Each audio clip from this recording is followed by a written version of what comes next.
नमस्कार। Second semester वालों के 23 वीडियो अपलोड हो चुके हैं। आज ये 24वां वीडियो है और इसमें हम डिस्कस करेंगे मैथ्यू आर्नोल्ड की कविता डोवर बीच। तो डोवर शहर का नाम है और बीच समुद्र का तट होता है। तो वो समुद्र का तट जो डोवर में है। The sea is calm, the sea समुद्र, इज़ है काम शांत, टू नाइट आज की रात। द टाइड, टाइड होता है ज्वार, समुद्र में ज्वार भाटा आता है ना, तो जो जब चढ़ता हुआ समुद्र होता है तो हम उसको कहते हैं ज्वार। और जब वही समुद्र जब उतरता है तो हम उसको बोलते हैं भाटा, और इंग्लिश में उसको बोलते हैं एब, EBB एब। तो the tide is full means भाटा पूरा चढ़ा हुआ है, फुल माने पूरा चढ़ा हुआ है। द मून चंद्रमा, लाइज मीन्स लेटा हुआ है। तो चंद्रमा तो आकाश पे है, चंद्रमा कहाँ लेटा हुआ है? तो यहाँ चंद्रमा का मतलब है चांदनी, उसकी लाइट, मून लाइट। तो मून लाइट गिरी हुई है, लेटी हुई है या छाई हुई है। फेयर माने खूबसूरती से, चांदनी तो वैसे भी खूबसूरत लगती है चंद्रमा की रोशनी, तो खूबसूरत चंद्रमा की रोशनी छाई हुई है अपॉन द स्ट्रेट। स्ट्रेट होता है जल डमरू मध्य, तो अपॉन द स्ट्रेट यानी जल डमरू मध्य के ऊपर।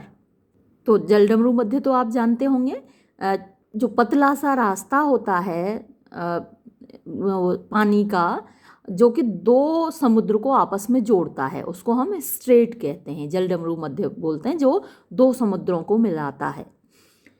On the French coast, French फ्रांसीसी कोस्ट तट पर, तो फ्रांसीसी तट पर द लाइट रोशनी, ग्लीम्स टिमटिमा रही है, एंड इज गॉन और अब जा चुकी है।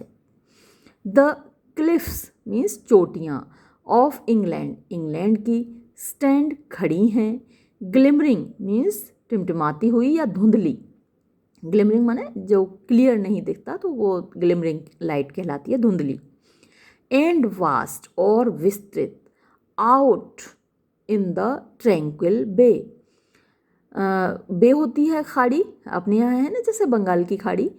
ट्रैंक्विल माने होता है शांत, आउट बाहर, तो बाहर जो शांत खाड़ी है उसमें जो चोटियाँ हैं समुद्र की, इंग्लैंड की ऊंची शिखरों की चोटियाँ वो खड़ी हुई हैं।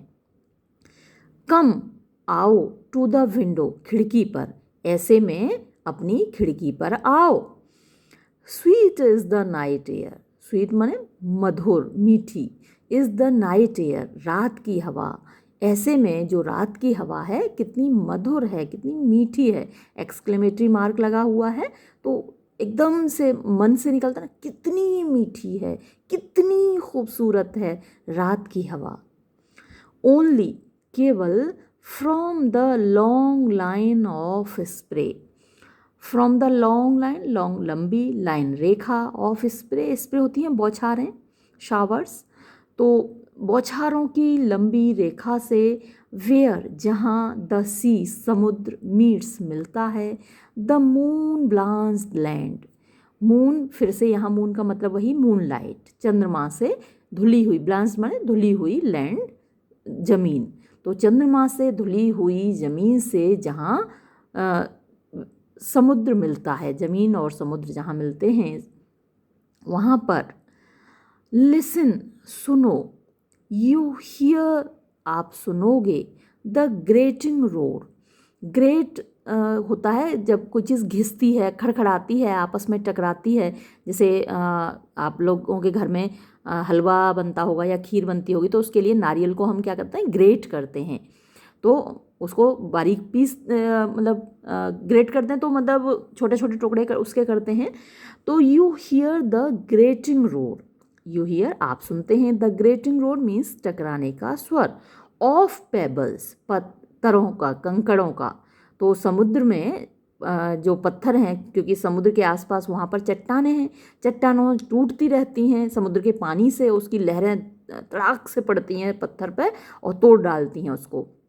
तो ऑफ पेबल्स मीन्स पत्थरों का, आपस में टकराने का शोर हो रहा है। विच जो कि द वेव्स मीन्स लहरें, ड्रॉ बैक, ड्रॉ माने खींच कर ले जाती हैं, बैक वापस, एंड फ्लिंग, और फ्लिंग माने होता है उछालना, और उछाल देती हैं, एट देयर रिटर्न, अपनी वापसी पर। तो लहरें क्या है, आगे को आती हैं फिर वापस लौटती हैं, तो आती जाती रहती हैं ना, तो अपने वापस लौटने पर वो उन पत्थरों को उछाल देती हैं। Up the high strand, up means ऊपर को, the high strand, high means ऊंचा, स्ट्रैंड होता है समुद्र का रेतीला किनारा। Begin and cease, and then again begin, begin माने शुरू होता है लहरों का शोर, एंड सीज फिर रुक जाता है, एंड देन अगेन बिगिन और फिर शुरू हो जाता है।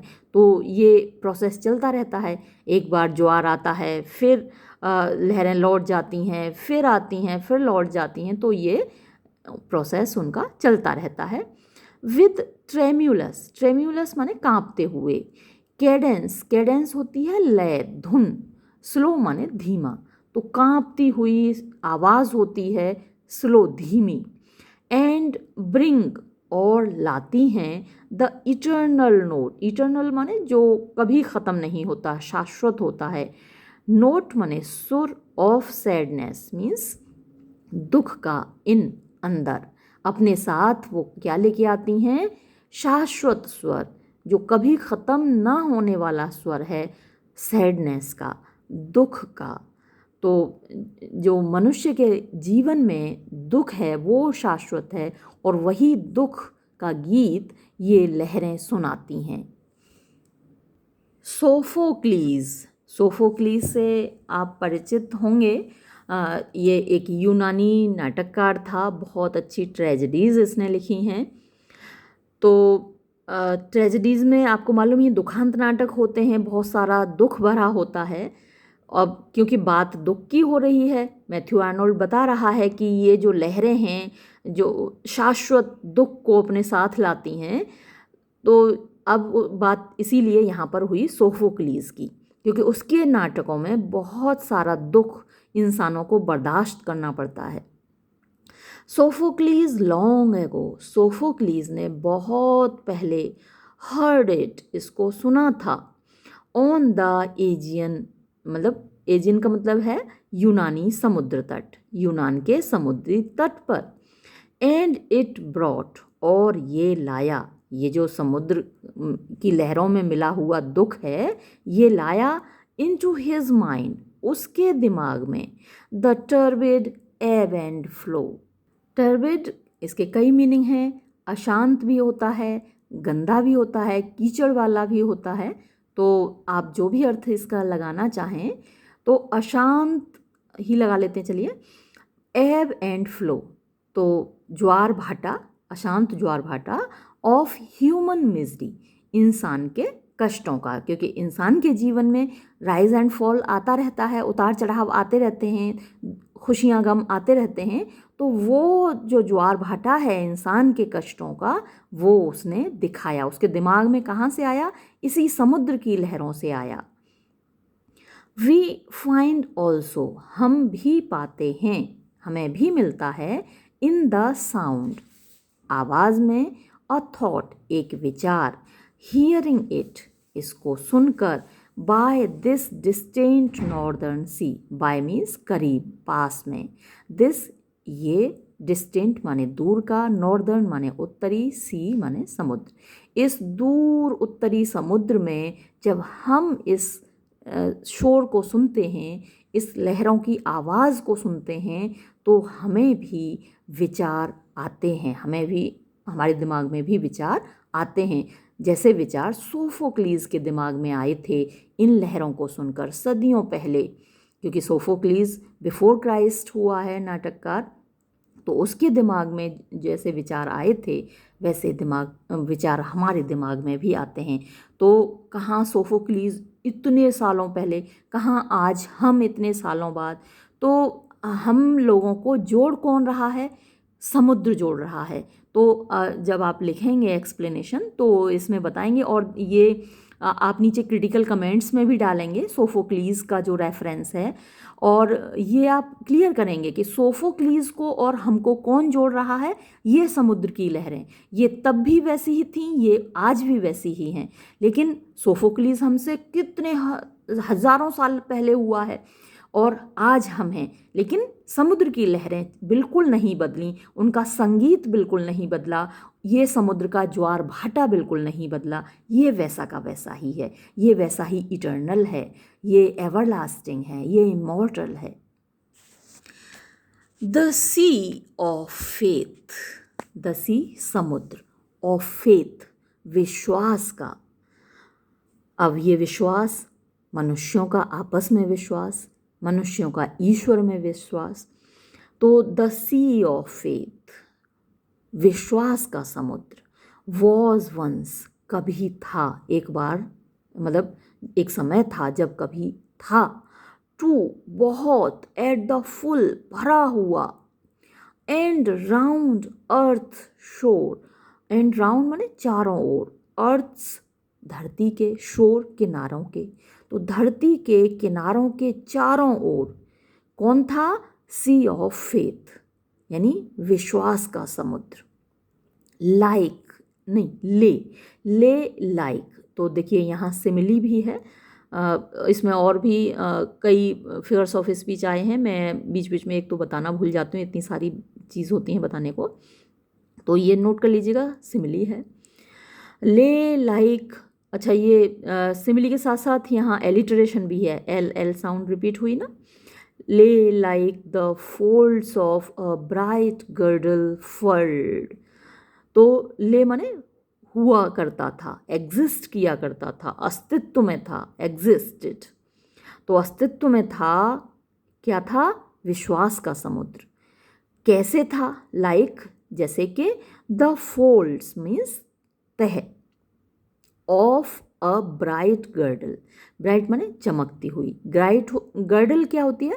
तगड़ी, जो पेटी होती है या तगड़ी होती है, जो कमर के आसपास लिपटी होती है, जैसे महिलाएं पहनती हैं ना करधनी, साड़ी के ऊपर पहनती हैं, तो वो उनकी कमर को लपेटे रहती है, या फिर पुरुष जैसे पैंट पहनते हैं तो उसके ऊपर बेल्ट लगाते हैं, पेटी उसको भी बोलते हैं, तो जैसे बेल्ट या पेटी या करधनी वो लिपटी होती है, उसको गर्डल बोलते हैं।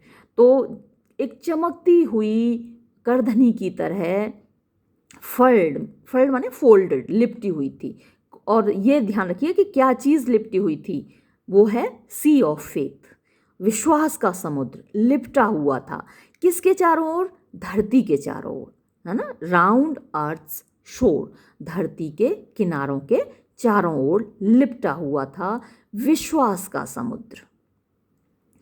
बट लेकिन, नाउ आज, अब, आई ओनली हियर मैं केवल सुनता हूँ, इट्स इसका, मेलैंकली उदासी से भरा हुआ, लॉन्ग लंबा, विड्रॉइंग पीछे की ओर जाता हुआ, रोर माने शोर, दहाड़ चीख आवाज़, रिट्रीटिंग मीन्स लौटते हुए, टू द ब्रेथ मीन्स हवा की ओर, ब्रेथ सांस होती है, रिट्रीटिंग टू द ब्रेथ हवा की ओर लौटते हुए या सांसों की ओर लौटते हुए, of the night wind means night wind रात की हवा की ओर, down the vast edges, down नीचे, द वास्ट मीन्स विशाल, एजेस माने किनारे, ड्रियर माने रूखे या सूखे या उदास, एंड नेकेड मीन्स खाली नग्न, shingles of the world, shingles भी वही है गर्डल, लेकिन यहाँ नेकेड शिंगल्स बोला। अब जो मैंने आपको बताया ना, कमर होती है, कमर में ये गर्डल बांधी जाती है, जो पेटी होती है या तगड़ी होती है, या करधनी जिसको बोलते हैं। अब यहाँ नेकेड शिंगल्स बोला इसको, यानी खाली नंगी करधनी, यानी कि जो कमर है ऑफ द वर्ल्ड संसार की। अब ये जो कमर है उसको नेकेड क्यों बोला, है ना, नंगी या खाली क्यों बोला? क्योंकि कवि का ये मानना है कि वो जो चीज़ लिपटी हुई थी इसके चारों ओर, संसार के चारों ओर, वो क्या था? सी ऑफ फेथ, यानी विश्वास का समुद्र था, अब वो तो रहा नहीं। जो ईश्वर में विश्वास हुआ करता था लोगों का, या फिर आपस में विश्वास हुआ करता था लोगों का, वो तो अब रहा नहीं। जिसने कि जो कि लपेटे हुए था इस संसार को, इसके चारों ओर लिपटा हुआ था, वो तो हो गया ख़त्म। तो इसलिए जो समुद्र बचा वो कैसा बचा? Naked shingles of the world. समुद्र जो संसार है उसके आसपास का समुद्र जो विश्वास का था वो तो हो गया गायब। अब उसकी जो कमर बची है वो नेकेड है, वो नग्न है, वो खाली है। आह लव, अब ये बहुत इम्पोर्टेंट है। अब ऐसे तो सारी पोइम ही इम्पोर्टेंट है एक्सप्लेनेशन के पॉइंट ऑफ व्यू से, लेकिन ये लाइंस कुछ ज़्यादा ही इम्पोर्टेंट हैं। और यहाँ से लेकर आखिर तक जहाँ पोइम ख़त्म होगी वो पूरा अक्सर एग्ज़ाम में एक्सप्लेनेशन के लिए आता ही आता है। तो इसको बहुत ध्यान से पढ़िए। आह लव यानी अपनी प्रेमिका को, बिलवेड को कह रहा है, मेरी प्रिय, लेट अस बी ट्रू, आओ हम सच्चे बने, एक दूसरे के प्रति सच्चे रहें। Let us be true to one another, एक दूसरे के प्रति। फॉर, क्योंकि द वर्ल्ड, ये जो संसार है, ये जो दुनिया है, विच सीम्स, जो दिखती है, टू लाई, पड़ी हुई, बिखरी हुई, लेटी हुई, एग्जिस्ट करती हुई, बिफोर अस, हमारे सामने, लाइक, फिर से सिमिली है, like a land of dreams, एक सपनों की दुनिया की तरह। लैंड मीन्स संसार, ऑफ ड्रीम्स, सपनों का। तो इतना खूबसूरत दिखता है संसार को, आप बाहर से देखिए कितना खूबसूरत दिखता है। और एक हिंदी के पोइट भी हैं, ऐसा यह संसार है जैसे सेंवल फूल। तो दूर से देखने में बड़ा खूबसूरत लगता है ये संसार, सेंवल फूल लगता है। और मैथ्यू आर्नोल्ड ने इसको कहा land of dreams, to lie before us like a land of dreams, एक सपनों के संसार की तरह हमारे सामने ये दुनिया छाई हुई है, बिछी हुई है। So various, various means full of variety, इतना विविध, इतनी वैरायटी से भरा हुआ है। सो ब्यूटीफुल, इतनी खूबसूरती से भरा हुआ है। सो न्यू, इतना नया। आप चलते जाइए इस संसार में, आपको नई नई चीज़ें दिखती जाएंगी, नए नए पेड़ दिखते जाएंगे, नए नए पौधे, नई नई चिड़ियाँ, अलग अलग प्रकार के जानवर, तो हर दिन कुछ नया दिखता है। सो न्यू, इतना नया। हैथ रियली, लेकिन इसमें वास्तव में नहीं है। नाइदर जॉय, ना तो आनंद, इस संसार में ना तो आनंद है, नॉर लव, ना ही प्यार है। आप आए दिन किससे देखते होंगे कि भाई इसने उसको धोखा दिया, उसने उसको धोखा दिया, जहाँ जिस पर विश्वास था उसने ही घर में डकैती डलवा दी। तो जितने भी क्राइम हो रहे हैं अक्सर उसमें जान पहचान वाले, प्यार वाले, यार दोस्त वही शामिल निकलते हैं। तो ये जो दुनिया है इसमें ना तो आनंद है, नॉर लव, ना ही प्यार है, नॉर लाइट, ना ही रोशनी है। रोशनी यहाँ ज्ञान की रोशनी हो सकती है ना। लाइट, वैसे तो सूरज रोज़ाना चमकता है, इतनी सारी ट्यूब लाइट्स जलती हैं, बिजली की रोशनी जलती हैं, तो वैसे तो लाइट की कमी नहीं है। लेकिन यहाँ लाइट का मतलब है ज्ञान की रोशनी, लाइट ऑफ नॉलेज। तो यहाँ ना ज्ञान की रोशनी है। और ज्ञान, हम लोग पढ़ते लिखते तो बहुत हैं, लेकिन पढ़ने लिखने के बाद भी आप देखते हैं हम कैसे लड़ते हैं। जब लड़ने की बात आती है तो सारा ज्ञान हमारा छू मंतर हो जाता है, इधर रखा, मतलब खुंटी पे टांग देते हैं अपने ज्ञान को। तो हम लोग जब लड़ते हैं तो नॉर लाइट, ना ही ज्ञान की रोशनी है, नॉर सर्टिट्यूड, सर्टिट्यूड होती है निश्चितता।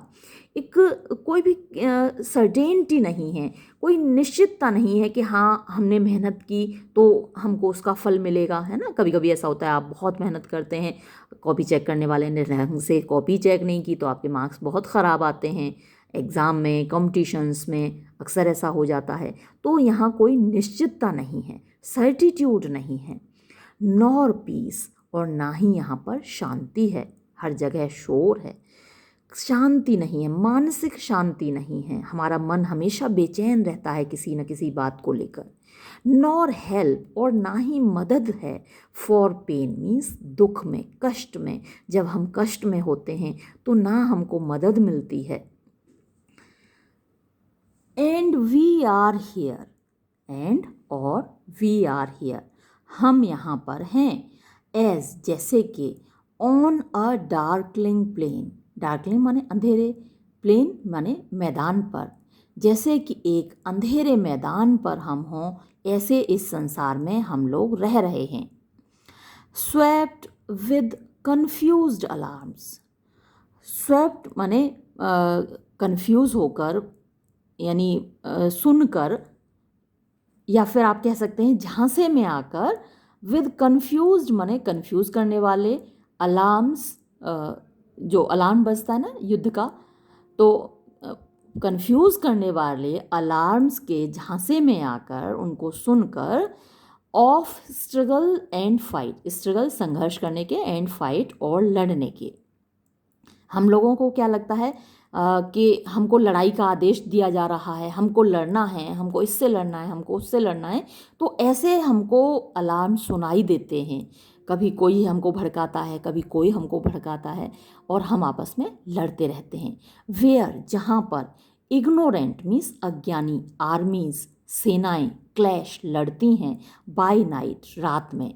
तो ये जो दुनिया है इसकी कल्पना मैथ्यू आर्नोल्ड ने की है एक ऐसे युद्ध के मैदान की तरह, जो कि अंधेरे में, रात का अंधेरा है और वहाँ पर सेनाएं खड़ी हैं, और ऐसे अलार्म बज गए, जैसे युद्ध की दुंदुभी बजती है ना, युद्ध के लिए एक शंखनाद होता है, तो ऐसा लगता है जैसे उन सेनाओं को कोई अलार्म सुनाई दे रहा है और वो आपस में एक दूसरे को मार काट रही हैं। तो हम ऐसे ही क्लैश माने लड़ते हैं, झगड़ते हैं, बाय नाइट रात में एक दूसरे से लड़ रहे हैं। क्यों लड़ रहे हैं हमें भी नहीं पता। आपने देखा ही होगा, रोजाना कोई दिन ऐसा नहीं जाता जहाँ जब लड़ाइयाँ ना हो, झगड़े ना हो, दंगे ना हो, फसाद ना हो।